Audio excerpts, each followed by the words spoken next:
Hello everyone, this is Doug, and I'm happy to talk with you about the good news for Tuesday, October the 13th. The reading for today is Luke chapter 8, verses 40 to 56. Now when Jesus returned, the crowd welcomed him, for they were all waiting for him. Just then there came a man named Jairus, a leader of the synagogue. He fell at Jesus' feet and begged him to come to his house, for he had an only daughter, about 12 years old, who was dying. As he went, the crowds pressed in on him. Now there was a woman who had been suffering from hemorrhages for 12 years, and though she had spent all she had on physicians, no one could cure her.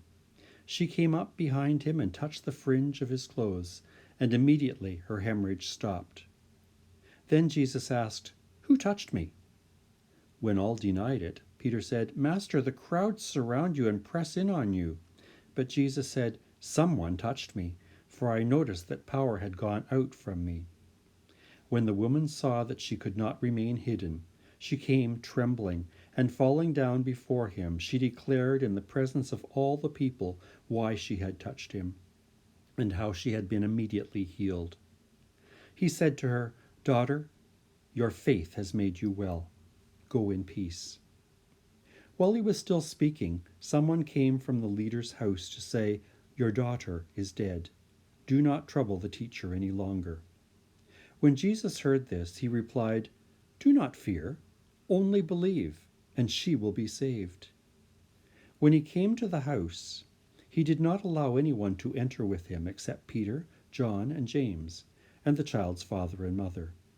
They were all weeping and wailing for her, but he said, "Do not weep, for she is not dead, but sleeping." And they laughed at him, knowing that she was dead. But he took her by the hand and called out, "Child, get up." Her spirit returned, and she got up at once. And then he directed them to give her something to eat. Her parents were astounded, but he ordered them to tell no one what had happened. Faith is the theme of today's reading. In this scripture passage, we hear of Jesus healing a woman who had been suffering from hemorrhages for 12 years. She had tried everything. She had seen many healers, but none had helped her. This woman was desperate. She also had the strength of her conviction, her belief in Jesus. She approached Jesus and quietly touched his clothing, and immediately she was healed. Jesus knew that someone had touched him. When confronted, she admitted that she had been the one to touch him and feel his healing grace. Jesus' words, "Your faith has made you well." Next, Jesus went on to the sick daughter of Jairus, but she died before he got there.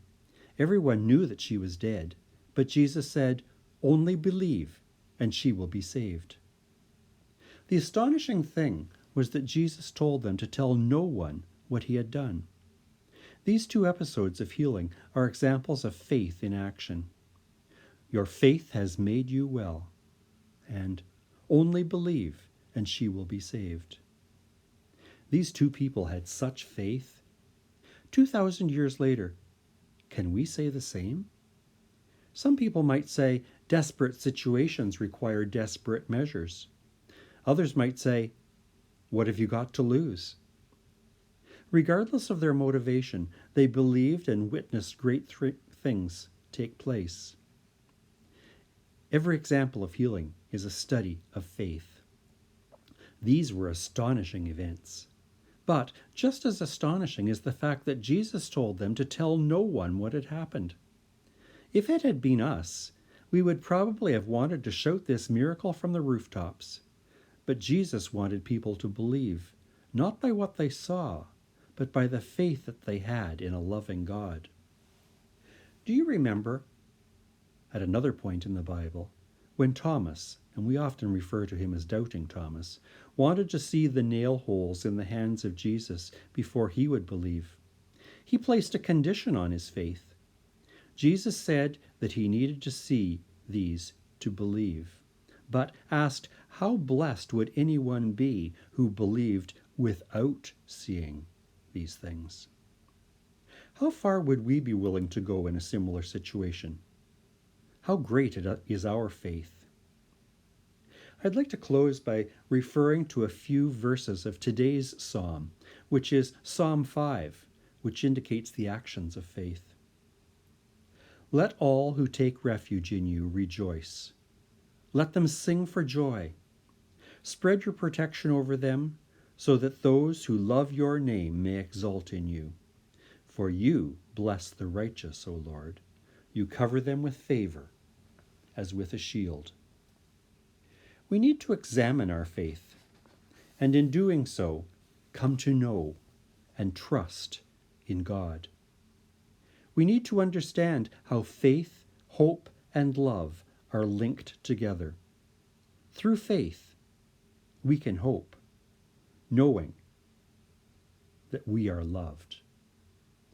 Enjoy a wonderful, faith-filled day, everyone.